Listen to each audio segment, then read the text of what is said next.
Hello, and welcome to Data for All, a quest for digital autonomy, a podcast in which we bring you closer to the topic of municipal data sovereignty. This season of the podcast revolves around sustainable data solutions for citizens and companies. Looking at situations across Europe, we present facts, approaches, and reflections on how we can better understand and use data for the public good. Data for All. A quest for digital autonomy. A podcast from the Heinrich-Böll Foundation, Schleswig-Holstein. So, hey Niels, I hope you're doing well. First of all, thank you for taking the time today to speak with me here in the Data for All podcast. Greetings to the Netherlands. Yes, thank you for having me. Yeah, I mean, we already know each other from our first meeting. Would you like to briefly introduce yourself to our listeners? Who are you and what do you do? Yeah, my name is Niels. I'm part of the data science team of the province of Drenthe and also heavily involved in the Data for All project. Mostly in that project trying to steer towards more cooperation in regards to data within the province of Drenthe. Yeah, today we are talking exactly about that, and we are also talking a lot about circular economy and how this is related to data and to data usage. But first, to get everyone up to speed, what exactly does circular economy mean? Yeah, that's already a difficult question because there is a lot of talk about it. I think the previous statement I've heard from a policymaker from the province of Drenthe is that in 2050, we want to be completely circular and produce basically no waste. Every sort of resource that is imported into the region can be reused. So, yeah, I think that would be the best description I can give. Yeah, that's perfect because it's actually very understandable and not too complex, although the process itself sounds pretty complex to achieve that. When I look at circular economy, it's mostly, we all have a kind of product in mind. So the product sector. How is circular economy now related to data and to the data usage? Yeah, the biggest thing is that we have these very big goals in 2050, completely circular, no waste. There are not a lot of tools we can use nowadays to get a grasp on all these resources. And so you need the data to get more insight into what is coming into your region and what sort of waste flows do these companies produce. And once we know that, we can actively go towards some sort of system where we can promote to these companies, like maybe you can reuse these resources in a whole new business flow. So yeah, the data is a very crucial part, especially in these years, because we need to do something, but we don't know where and what exactly. Mm-hmm. Once in a podcast, somebody said, I don't remember who, everything is data and data is everything. So when we talk about data, the question always arises, what data are we actually talking about? So what kind of data is processed in a circular data economy? What kind of data do you collect? Is it mobility data or something else? The biggest thing we have right now is something called the National Institute that collects the waste data. So when companies produce some sort of waste, they need to register that in this national institution.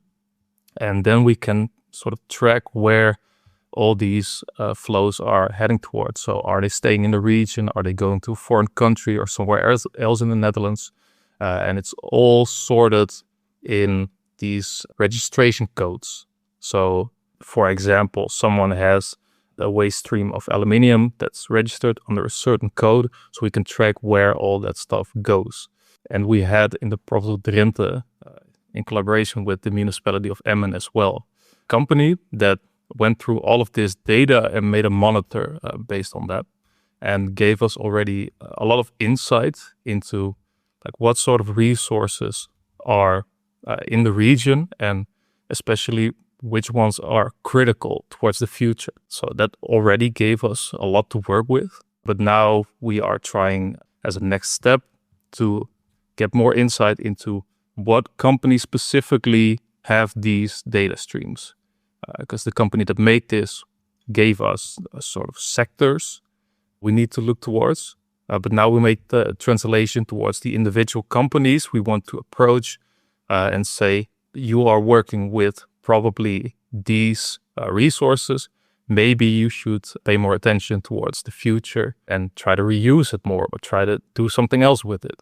So that's the biggest thing we are working towards now. We'll get back to the interview shortly. But first, a quick break with this episode's Infobox. Open data is the foundation for a transparent and networked circular economy.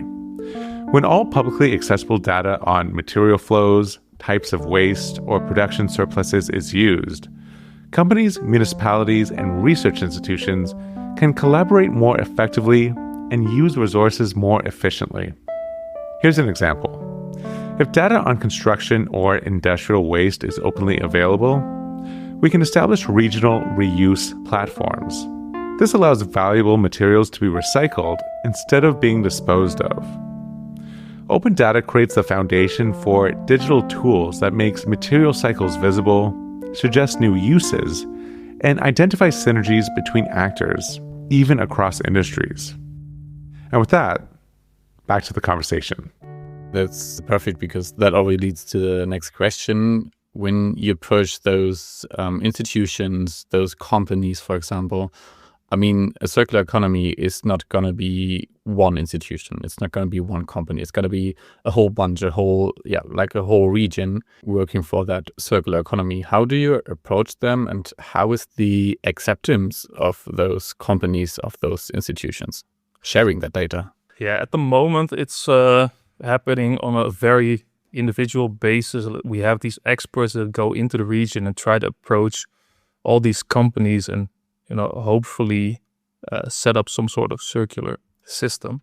But yeah, for the future, we want to change that a bit and hopefully unite companies from especially the business parts in a certain platform we can provide for them. And then on the platform, they might be able to say, like, I have this waste flow.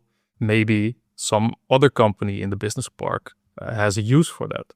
And the platform might also be used for other things like the energy peak capacity. Maybe a company has space left on their roof that another company might be able to use for energy intensive process. So yeah, working on that platform for now, but it's not yet done. Hopefully somewhere next year.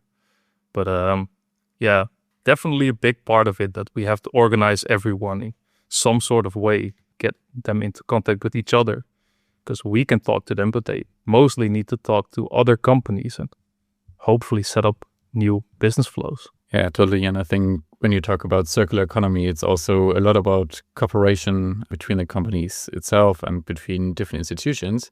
So one topic in this podcast always is somehow data protection. So when it comes to the use of data, many people always ask themselves, how can I be sure that this data is being used in my best interests and not against me? So how can trust be established so that circular data is also, let's say, socially acceptable, that you share this data in a circular way? Yeah, yes, a very big and important question.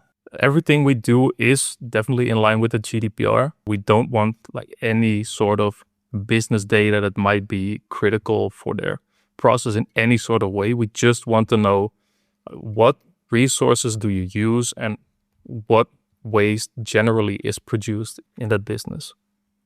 So yeah, I don't think that any very privacy related data needs to be shared to set up some sort of circular economy. We just need to know what is produced and what can be reused. Yeah.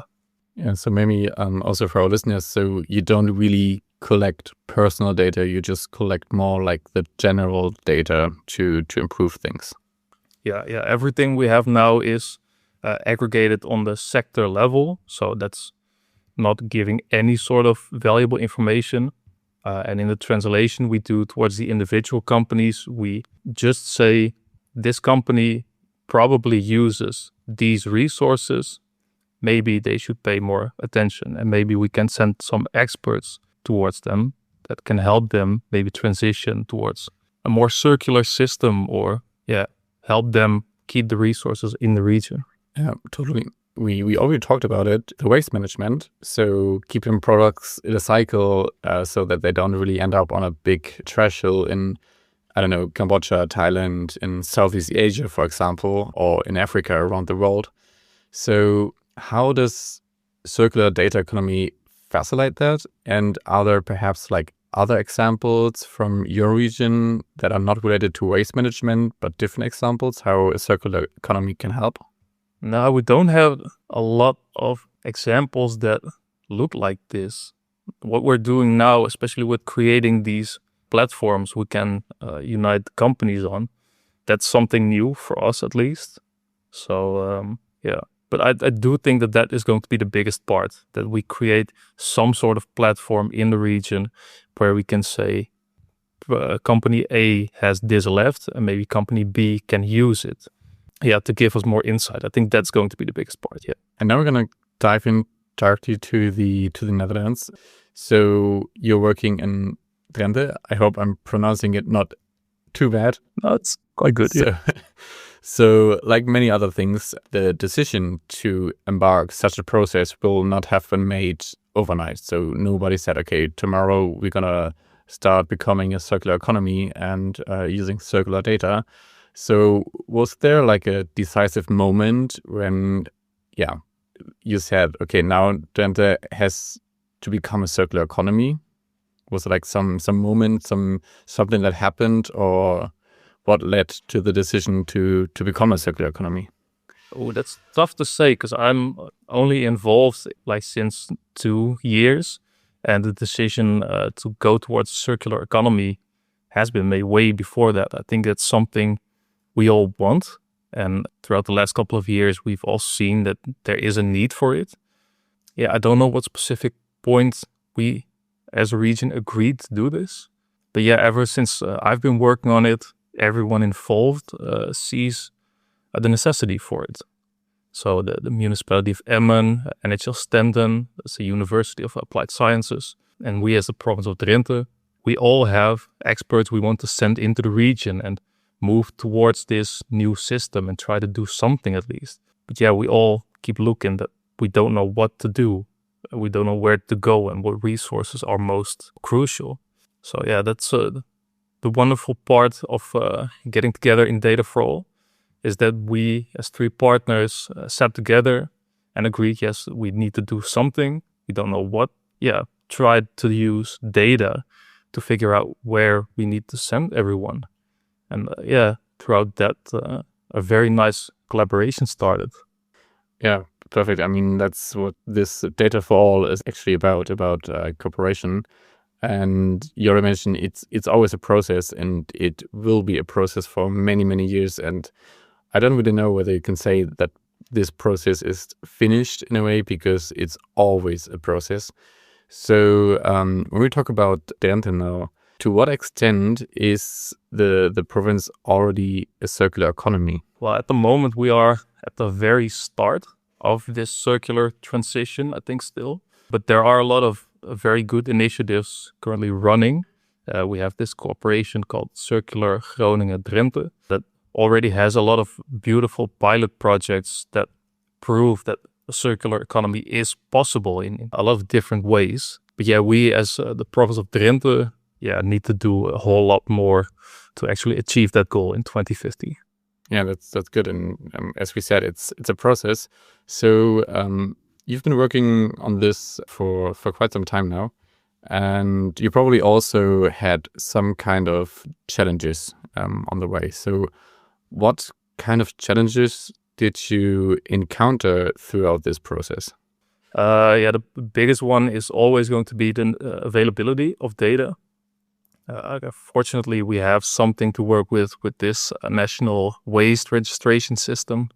But knowing what exactly is happening in your region, it's very difficult because it's not that available to us at the moment. It's a lot of talking to get this data unlocked because it's locked up in all these different silos, as probably we talked about in the previous podcast as well.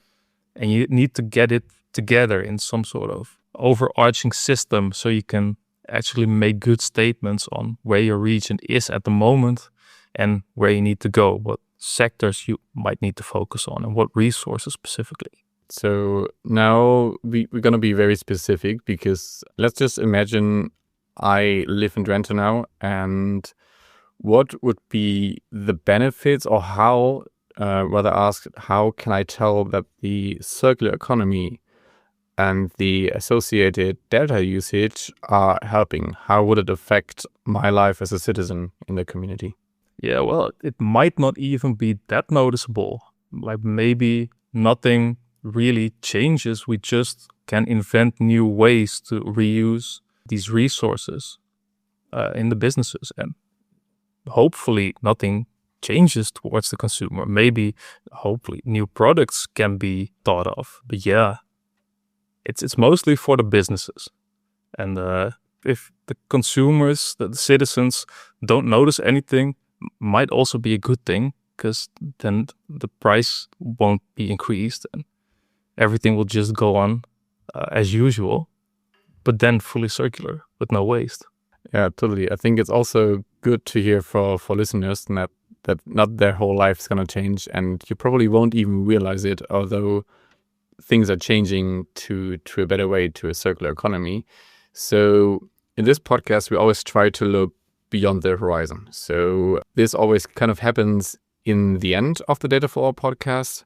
So how can the concept be transferred to other communities, and where might actually be the limits of a circular economy? Because, I mean, in a circular economy, you're not gonna trade products to China and back, because this in the end might not be very circular, right? No, yeah, I mean, we will always have some sort of trade relationship, because all these other countries have resources we as the Netherlands don't have. So if we need anything new, we of course need to trade with other regions. But yeah, once it's in our region, hopefully we might be able to reuse it and maybe send it towards other regions as well. But then with the goal of creating new products with it, and not throw it away and be some sort of end product you can't do anything with. Yeah, totally. And how was the experience? Have you worked together with different regions, like different regions around your region? Yeah, there is a lot of contact with especially other provinces for us in the Netherlands, because we are all facing the same challenges. The other provinces in the north of the Netherlands, we have very good contact with. We know what they are doing with their data team, and we try to learn from each other, because it is still a very new field of work. And especially as a smaller province in Drenthe, we can try to invent everything ourselves, but that's way too time and cost intensive. So you need to learn from each other. And yeah, especially with everything moving so quickly these last couple of years with the development of AI as well, you need to keep up. So you need to learn from each other. Yeah, I think those are perfect fun words, because it just kind of sums up that cooperation is better than everybody just doing it for themselves in a region or province. So Niels, thank you very much for talking to me today in the podcast about circular economy and also circular data usage, because I hope for many listeners now it becomes clear that circular economy is not just about the products, but it's also about the data and the data usage behind the products. Yes, thank you for having me. And that was all for this episode. If you'd like to hear more, subscribe to Data for All, a quest for digital autonomy, in the podcast app of your choice, such as Apple Podcasts, Spotify, or SoundCloud. And for any questions or suggestions, you can write to us at dataforall@boell-sh.de. The link is in the show notes. Data for All. A quest for digital autonomy. podcast from the Heinrich-Böll Foundation, Schleswig-Holstein.